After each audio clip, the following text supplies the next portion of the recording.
One of the hardest parts of getting older is feeling like something's off in your body, but not knowing exactly what. It's not just aging, it's often your hormones too. When they fall out of balance, everything feels off.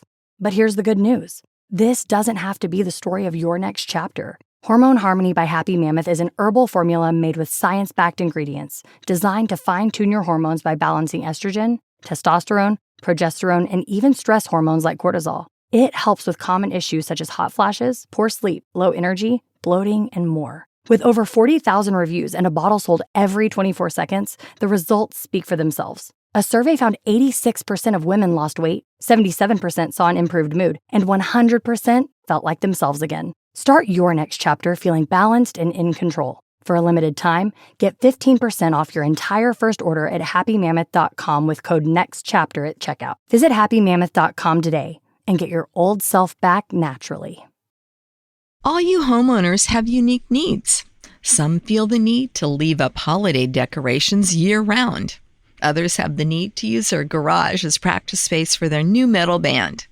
And because each homeowner has unique needs, Geico helps you get the right coverage for your home and what's in it.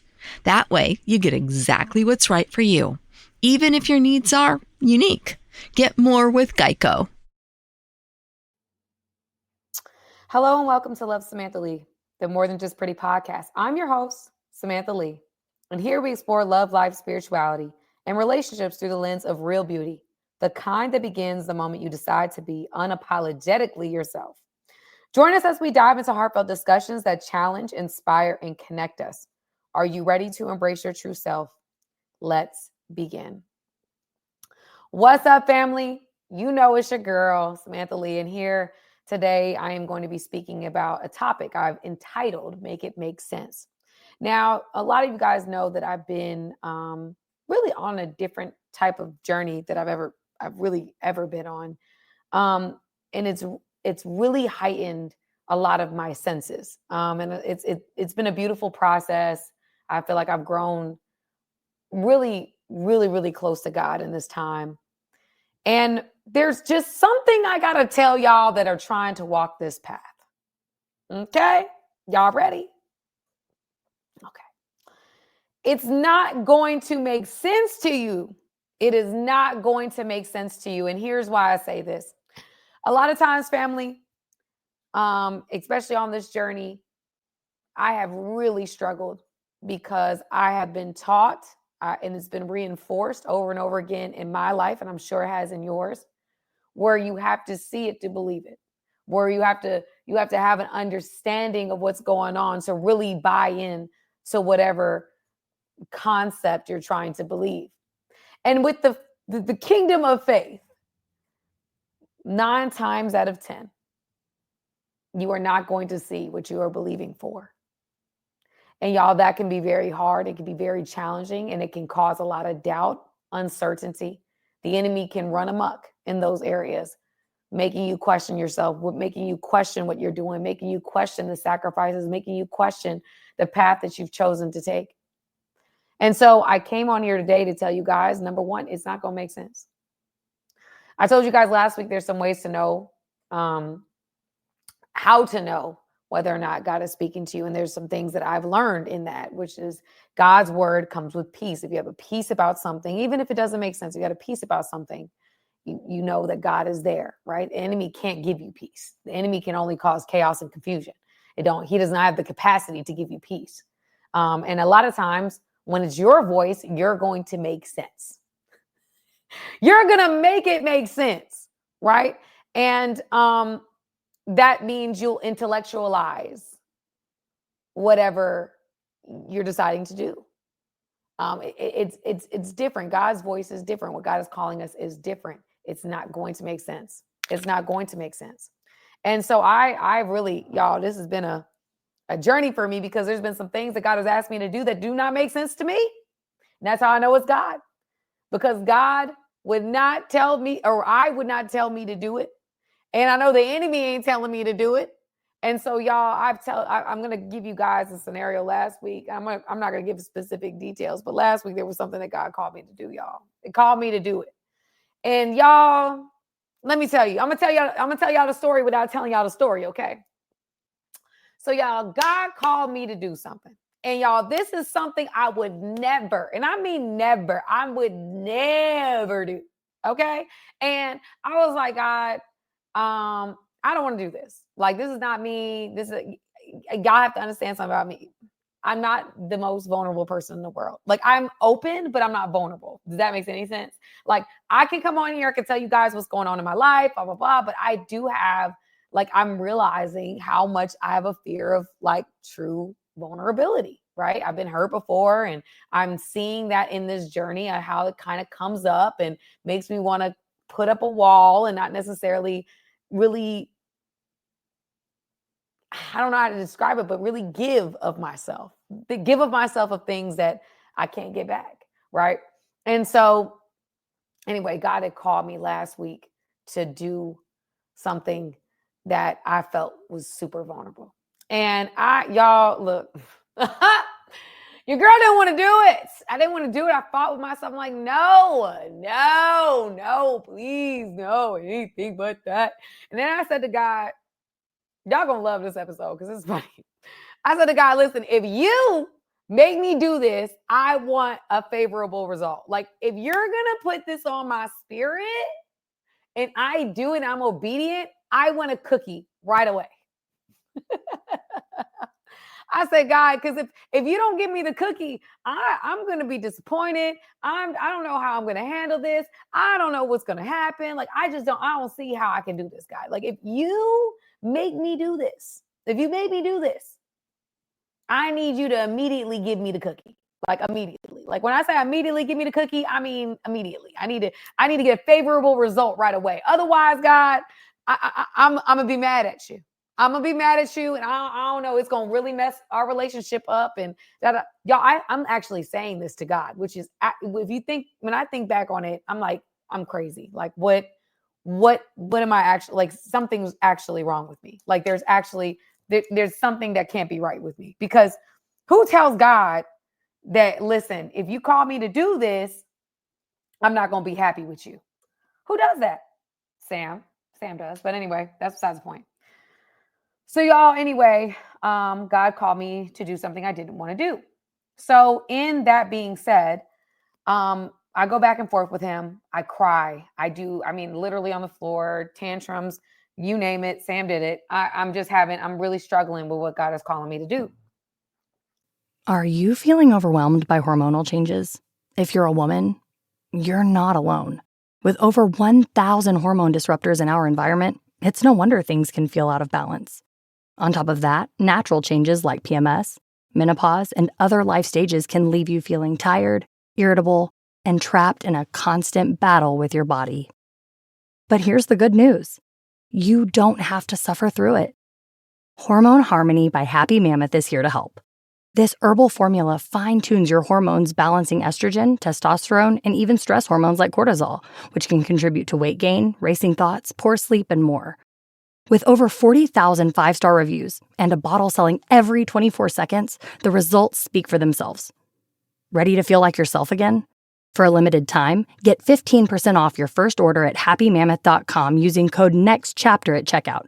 Visit happymammoth.com today and get your old self back naturally. All you homeowners have unique needs. Some feel the need to paint their door a vibrant shade of blue. Others have the need to decorate their bathroom with fish, anchors, and other nautical items. And because each homeowner has unique needs, Geico helps you get the right coverage for your home and what's in it. That way, you get exactly what's right for you, even if your needs are unique. Get more with Geico. And so I eventually do it. I eventually say, I concede, I surrender. I'm like, okay, God, I'm going to do it. And I did it. And what had happened was that the result was not what I wanted, right? Because I immediately wanted the cookie. I immediately wanted the instant gratification that I did the right thing, that God told me to do it, and now blah, blah, blah, blah, blah. Did not happen. And y'all, I struggled. Here's the thing about the struggle after doing what God called me to do. I had peace. I knew it was going to be okay. I knew deep down inside everything was going to work out. Like, this was necessary. God was doing something. I knew, like, even in the uncomfortability, even though the outcome was not what I wanted or anticipated, it still gave me a sense of peace because I knew deep down inside that I did what God called me to do. I knew this wasn't me, and I knew it wasn't the enemy. And I knew the enemy at this point, with even though I had this peace, I was still struggling with the fact that I didn't get the result that I wanted. And it's funny now because of course I didn't get the result that I wanted. You know, God is calling me to a path that's different than the world. And I realized something that I really want to share with you today. That when God calls you to do something, you have to understand it's on a completely different system. The world system is instant gratification. I post a picture, I get the likes. I do the job, I get the money. I do this, I get that. Like it's instant gratification. God's system is delayed gratification, meaning that sometimes he may give you the cookie right away, and sometimes he may withhold the cookie. And as you get closer and closer and closer to him and further along in your faith, he's going to test your faith. In fact, in James, it talks about he is the perfecter of faith. He is trying to create an endurance within us that perfects us over time, that we have a patient endurance that is perfecting our faith. Because in James's mind, having perfect faith made you closer to Jesus than anything else. Oh, that hit me in my spirit. He said that, listen, I want you guys to not only be able to trust me in the moments where you do see a result. I want you to trust me in the moments where you don't. I wanted you to trust me in the moments when you do what you think I called you to do, and then it looks like all hell is breaking loose. It looks like you've gone in the wrong direction. It looks like wilderness. It looks like whatever. Fill in the blank, y'all. I want you to trust me there. That even though the circumstance is not what you thought it would be, you trust me that I'm working it out for your good. I'm doing something in this. I'm making something happen. Just trust me. Trust me. Y'all, did you know that Noah was building the ark for 75 years? And that even though he built it for 75 years and they had never seen rain, it didn't rain for like another 30 years or so until so he continued to build an ark with not a cloud of rain in the sky, even though everybody around him was like, wait, bro, we haven't even seen rain. It's been centuries. What are you talking about? Look at Noah over there building this ark, bro. He's been building this ark for 75 years.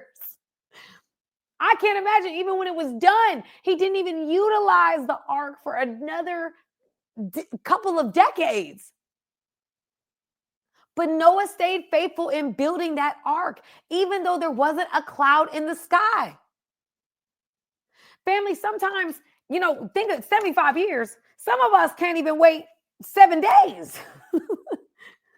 75 seconds is too long, y'all. And then even in my situation, I'm gonna use me as a joke, y'all. And y'all will hear me moving around, you guys, because I'm multitasking today. Your girl got to cook, got to get it all together for my baby mamas, my big mama. Anyway, besides the point, y'all. He kept on building the ark despite not seeing rain. Now, some people, we say we got faith, right? We say we got faith, but sometimes as soon as it doesn't look like what we want it to look like, as soon as it makes us feel uncomfortable, like we say we have faith to a certain extent. We have faith for salvation, but we don't have like the type of faith that keeps building an ark despite no rain. We say we got faith, but if God calls us to leave our city, where we from, and we don't have a plan, we don't know where we're going, we don't know. We give up. We are immediately like, I don't know, God, I don't have a job, I don't have this, I don't have that. You come up with 1,037 excuses as to why. And again, guys, I'm not coming down on anybody because I just told you guys I had a temper tantrum before the Lord. Okay. But in that temper tantrum, I learned something that I really want you guys to understand. That my friend, I was talking to a lady at my job, and sorry, I'm going off on a tangent, but I was talking to a lady at my job, and I told her about my tantrum. I didn't tell her, details or whatever, but I just told her about my tantrum because I learned something from it. And she's like, well, you should have known God wasn't going to answer that. You should have known he was going to create the circumstances to where you were not going to get what you wanted if you over here giving God ultimatums. And I said, you're right. I should have known better than that. I really should have. That was my bad. Like, I know now. I know better now. But the truth of the matter is, family, is that in that time, even though I was uncomfortable with what had happened, the results of the action, I still had a peace. Like, it was a sense of not being happy that the outcome was the outcome. And of course, the enemy was utilizing that, making me feel some type of way, making me feel this, making me feel that. And in those moments, you guys, what I did was I called friends, sisters in Christ that I could just be like, listen, this is how I feel. What should I do? Like, help me to talk me out of it. Speak faith to me while I'm feeling weak. And I'm hearing this voice that I know is condemning me and making me feel crazy. And I know that's not God, because God called me to do this. I needed my sisters to help me. So that's what happened in that moment. But it really showed me, first of all, where I was, right? Where I was with obeying God, because one thing I learned in that situation was it don't have to make sense to me. It don't have to make sense to me. God does not have to accommodate my earthly mentality. Like, he doesn't have to accommodate the idiosyncrasies of my mind. He don't have to sit here and answer and qualm no, he doesn't have to do that. He says, listen, your peace should have came from obedience, not outcome. And so a lot of us, what we are putting our weight of what we are getting or what we're supposed to do or this and the third into the outcome. A lot of us have to untie ourselves from the outcome, understanding that God is in control of the outcome, that the outcome is going to work out for your good, that in the moment when God is calling you to obedience, your peace should come from I obeyed, not the outcome. Because I've learned in this time that the outcome is actually it's in his hands.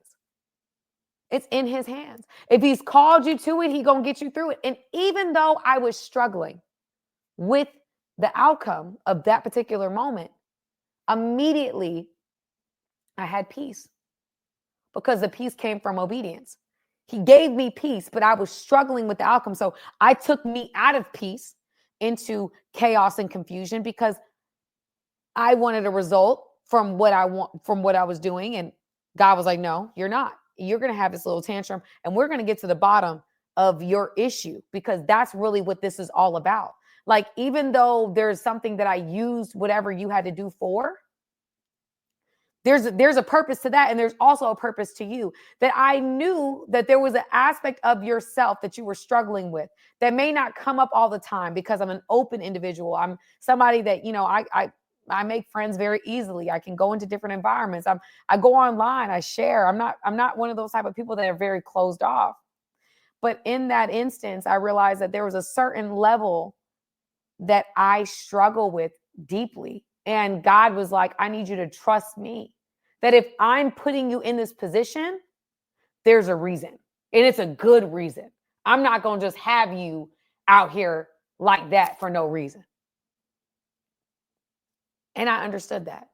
I understood that. Like, as soon as I took the time, like I talked to a couple sisters in Christ, I sat down, I prayed, I cried, I apologized to God, because I understood that was me acting like an entitled, spoiled brat. He doesn't have to answer to me.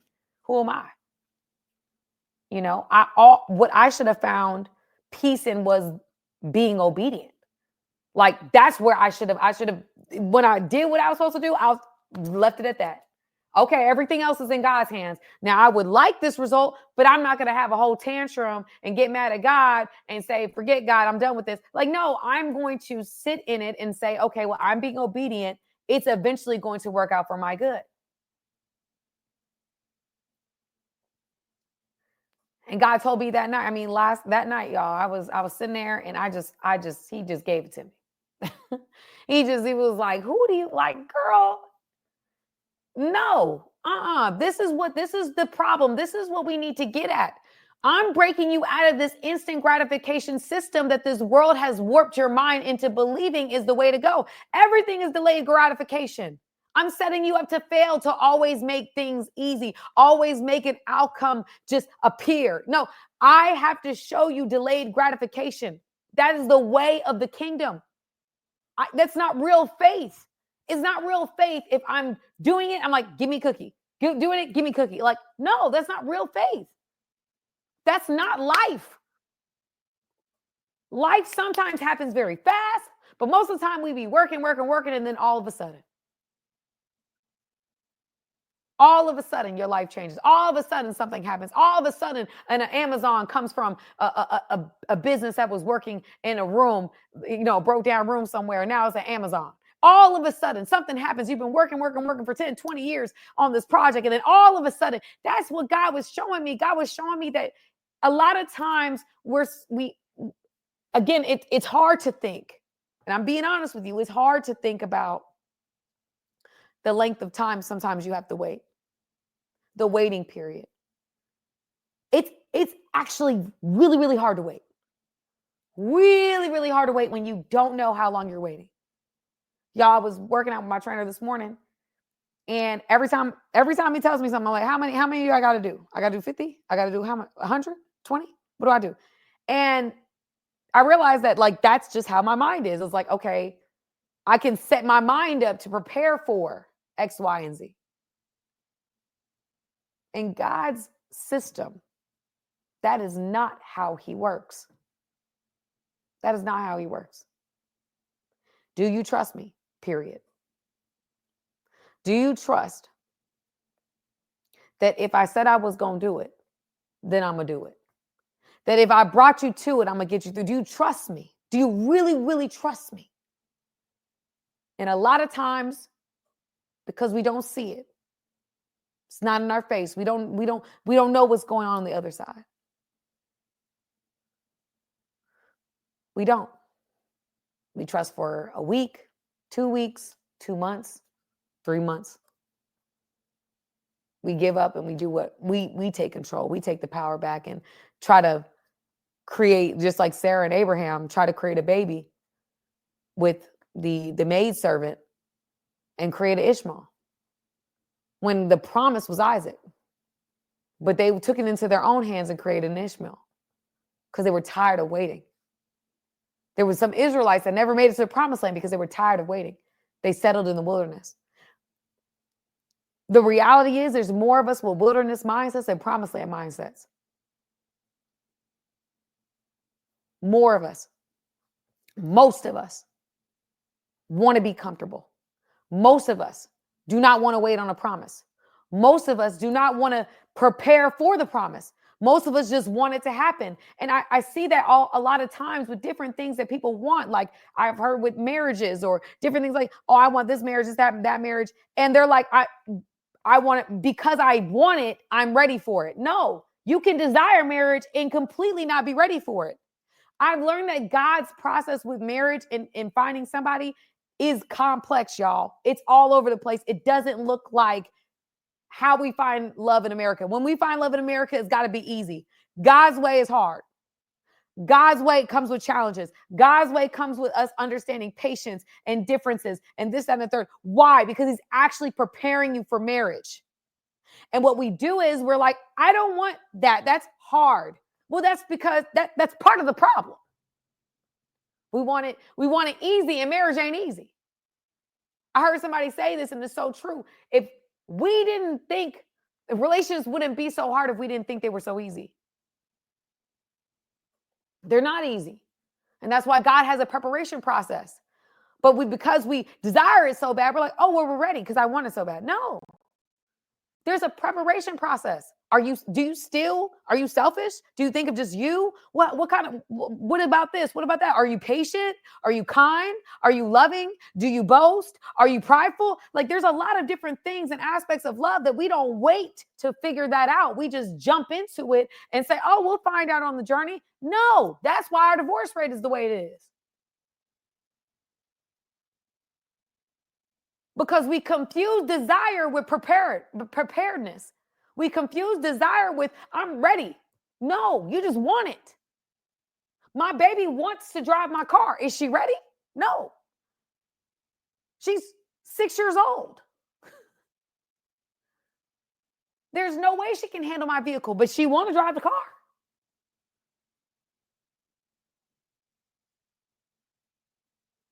Why would God, a lot of us struggle with, oh, we're not in the situation we want to be in. And I want to challenge you right now. Maybe the process is trying to prepare you. And you're so busy trying to find a way out of the process that you're not allowing the process to do what it's created to do. It's created to do something to your character, something to your mindset, to where when you get the promise, you'll steward it well. And that a lot of times requires faith. You need faith to maintain a marriage. Because there's not going to always be a time where you want to be with your person and they want to be with you. There's going to be a time where you got to have faith that this was going to change, or that's going to change, or we're going to get it together, or we're going to believe for this, or we're going to believe for that. There's faith that's required to maintain a marital situation. It's not always going to be seen. There's going to be seasons where you're not feeling your best, or they're not feeling their best, and you got to pray them through it, and that requires faith. There's going to be seasons where they lose parents or family members, or they have a sickness or a disease, and you've got to believe for them. That requires faith. That doesn't happen momentarily. When your spouse goes through a car accident or gets a terrible diagnosis or can't have a child, these are the things that faith does. That's why the process is the way that it is. But because we're so accustomed to this instant gratification culture, it ill equips us to be able to get into the things that we desire. I'm sorry, y'all. I got excited. Let me calm down. I'm going to give you guys a story, and this is something that just happened. And God spoke to me through it, and I hope he speaks to you through it. So y'all, probably like 6 weeks ago or so, my daughter had seen these circus, we got these circus coupons, and so they were at a place I went to go get my eyebrows threaded, and they were there. So we got the coupons, we came back, and my baby's like, oh, I want to go circus. I'm like, okay, well, we got to make sure that our behavior is good in school and this, that, and the third. And, we get a full week of good reports, and, we'll go ahead and I'll get the tickets to the circus. Well, my daughter does get a full week. I mean, she's done very well with her behavior in school. Like, she's been doing great. So I, in my spirit, already knew that I was going to get the ticket. So she was like, Mommy, I'm going to get the ticket. I was like, okay, you're right. I said that. So that's that. I never really said I was going to take her. I just said, like, you're right. You meet the you met the requirements. I see I deem you worthy of this promise. Right. So I privately am preparing to get her the tickets. Right. And God tells me to surprise her. And I know now why. But I was like, okay, God, I got it. So basically 2 weeks out, I go to, she had a doctor's appointment. I went to go pick her up from school, and she just knew. I mean, she just knew she was going to the circus. She was like, oh, I'm going to the circus. She told all her friends in school. Her teacher comes out. She's like, is she going to the circus today? I said, no, she's going to the doctor's appointment. We laughed. And I was like, Soraya, it's 2 weeks out. And she's like, okay, Mommy. So, we go to doctor's appointment, whatever. I never promised, like, after I said I was going to do it, I never really said after that, because Soraya kept asking me. She never asked me, is she going? She's like, are we going today? Are we going today? Are we going today? Are we going today? Like, she didn't she didn't ask me, is this going to happen? Da, da, da. She's like, when? Is it today? Is it today? Is it today? Is it today? And it'd be no. She never stopped asking. I bought the tickets. And one of the things that came to my spirit when I thought about this was, if I would have taken her to go see the circus at that time, there was no circus here. The circus was only going to be in town the weekend, this last weekend.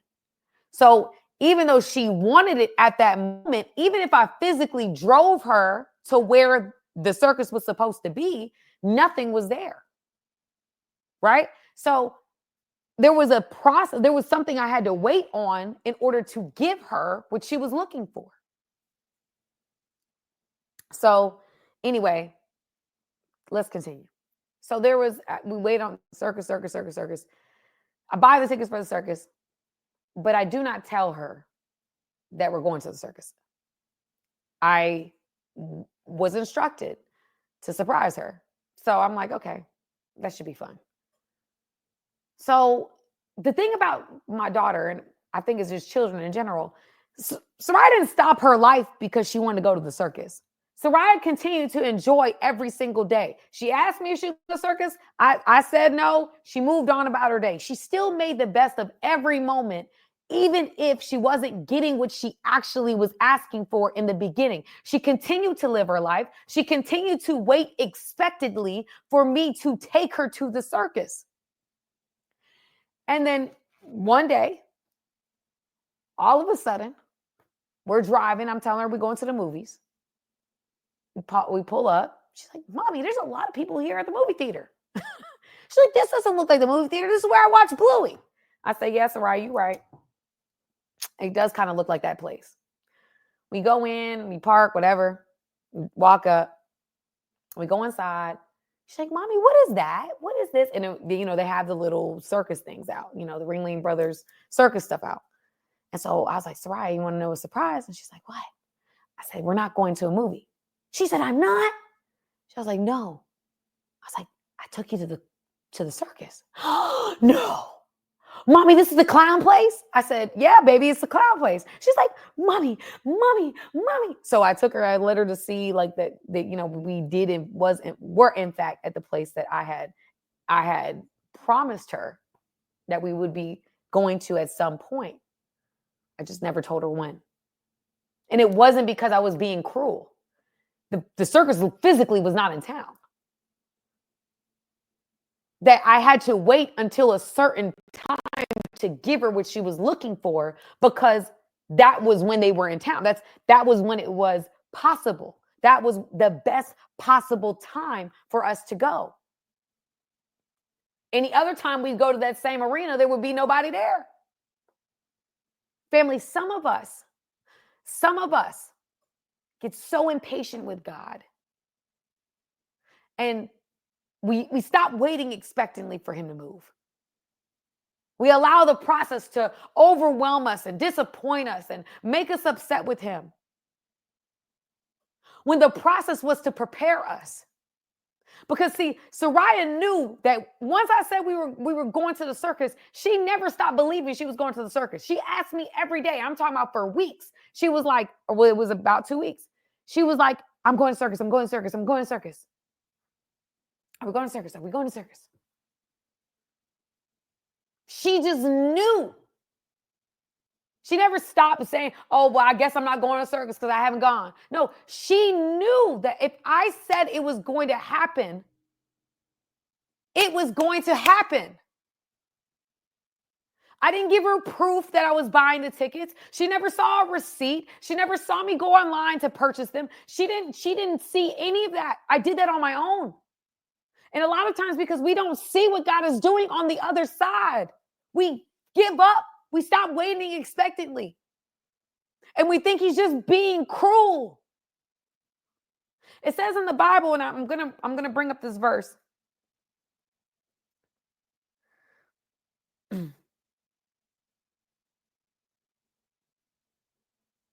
And it's a really good verse. Why would God?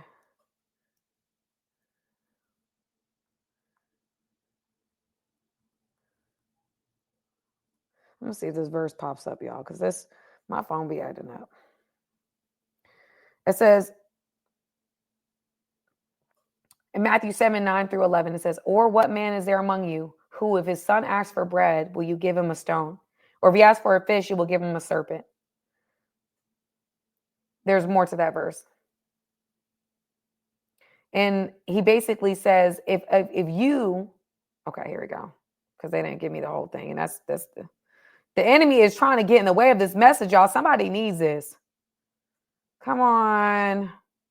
Which of you, if your son asks for bread, will you give him a stone? Or if he asks for a fish, you will give him a snake? If you then, though you are evil, know how to give good gifts to your children, how much more will your Father in heaven give good gifts to those who ask him? Some of y'all, you have to look at it. I look at it from the perspective. Soraya wanted to go to the circus. I wasn't going to set her hopes on the circus if I never intended for her to go. That's cruel. That's cruel. I knew I was going to take her to the circus.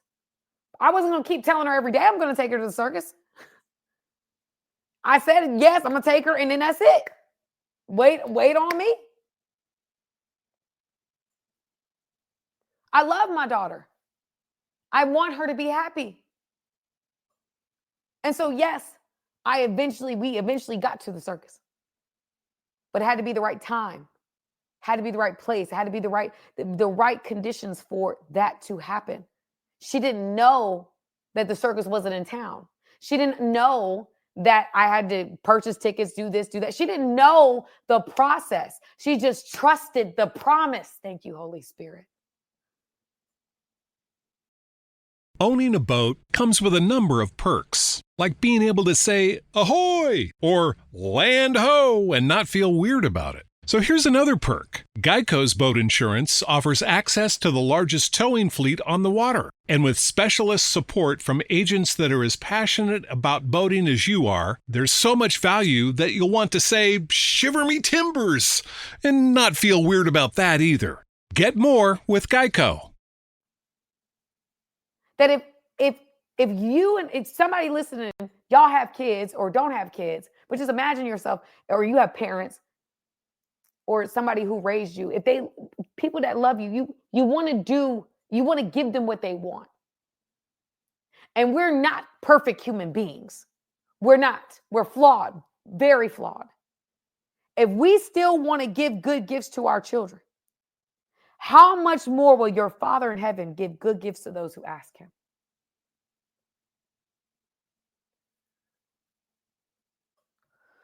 Some of y'all are struggling because you're waiting. I'm here to tell you, don't allow the process to make you give up on the promise. A lot of us, because we're not willing to sacrifice, we're not willing to allow the process to do something to us. We're only willing to do what we're comfortable doing. And we want God to move mountains, but we're not willing to do whatever he calls us to do. I don't want to do that, God. I don't want to do that, God. I don't want to do that, but I want you to give me this. No, well, do we deserve it?